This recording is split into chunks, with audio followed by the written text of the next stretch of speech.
მაგ ბრენდების დასაცინი გავხდე მე კაცო. ჩემი ოქრო ხარ გოჩა შენ რა. მაგრამ აი ეს როგორ დაგემართა? ნუ აი როგორ დაგემართა? უსო ინსტინქტურად კაცო. მაგვიძარა მეგონა და ხელი გადმოუწიე და დავარტყი კაცო. მაგრამ კივილის ხმა რო გავიგე, მაგვიძარაზე უფრო ხმამაღალი მივხვდი რომ რაღაცა სხვა ხდებოდა კაცო. აი ამას კიდე გაპატიებ გოჩა, მაგრამ რას ვეგუები ვერაფრით? იცი აი ჩემი კივილის შემდეგ როგორ შეძელია ეს ტკბილად ჩაძინება რა. აი უსო რა. ხო იცი არა რომ ეს ადვილად ვერ ვიღვიძებ. ჩემი ბრალია რა, ჩემი დაუდევრობის ბრალია ყველაფერი რა. ო, შენი ბრალია დიახაც. ხო და კიდე თუ ეგრე გააგრძელებ, კიდე მეხჯერ მოხვდე. სპეციალურად. გამარჯობა.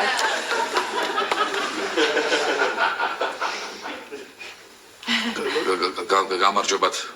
გოჩა დვალი პაციენტის მეუღლე. შეიძლება პაციენტთან მარტო დავრჩე? რუსო კართან ახლოს ვიქნები მე.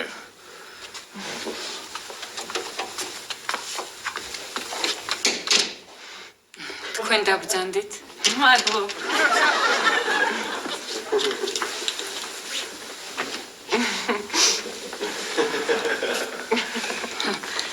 იცით? აი ახლა შვიდად წყნარად, აი დამშვიდით, დაწყნარდით და ყველაფერი კარგად მომიყევით, თანხმაგარეთ არ გადის.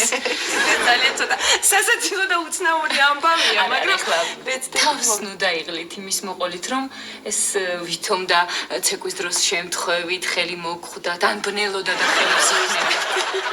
იცით, მე ზუსტად იგივე მაქვს გამოვლელი. გცემთ? ბატონო? სვამს. არა, რას ბრძანებ? არა, ეხლა ხომ მივაბრძანე აქედან. და შემიძლია საერთოდ გავუშვა ქალაქიდან 1-2-3 წლით. არა, იცით, თქვენ მე მგონი კარგად ვერ გამიგებთ. ეს ცოტა უცნაური არა. აი, ახლა ხელის დაფარება ნამდვილად არ ღირს. მე ასეთ ადამიანებს მაშინვე ვცნობ. აი, თქვენ რუსუდანი ხო? დიახ, რუსუდანი. მე თქვენ სამედიცინოდან მახსოვ ხართ. მართლა? ო, ჩემზე 3 წლით წინ მიდიოდით. სხვათა შორის ეს ვაჟბატონის მახსოვს იქ რომ გაკითხავდათ ხოლმე. იცით, აი მაშინვე არ მომწონდა. იცით, ეს ჩემი მეუღლია ეს ვაჟბატონი და იქნებ შეწყვიტოთ. აი, მე კი შევწყვეთ, ჩემო კარგო. მაგრამ ის არ შეწყვეტს. და ახლა, აი ის დროა რომ უჩივლოთ. მე გვერდში დაგიდგებით, აი ახლავე შემიძლია ავიღო ტელეფონი, გადავრეკო არასამთავრობოებში და 2 წუთში აქ გაჩნდებიან. თქვენ შეგიძლიათ ერთი წამით მომისმინოთ? როგორ არა, აბა, რისთვის ვარ მე აქ? გისმენ, ჩემო კარგო, გისმენ. აი ეს მამაკაცი გარეთ რომ ელოდება, არის ჩემი მეუღლე, რომელთანაც მე 20 წელია ძალიან ბედნიერად ვცხოვრობ, იცით? ბავშვები ყავ. რა თქმა უნდა, მყავს არაჩვეულებრივი ვაჟი, რომელიც ამჟამად პოლონეთშია სასწავლებლად. პოლონეთშია, ვაიმე ძალიან კარგი.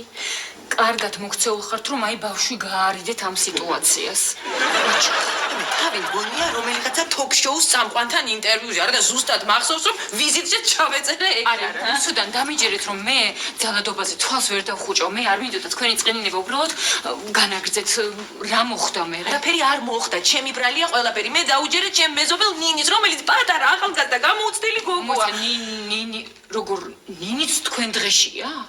არა, მე ნამდვილად უნდა მოგცე რუსუდან ახლა იმ კარგი არასამთავრობოების კოორდინატები. თანაც აი, ჩემო კარგო, ეს არის ჩემი პირადი ნომერი.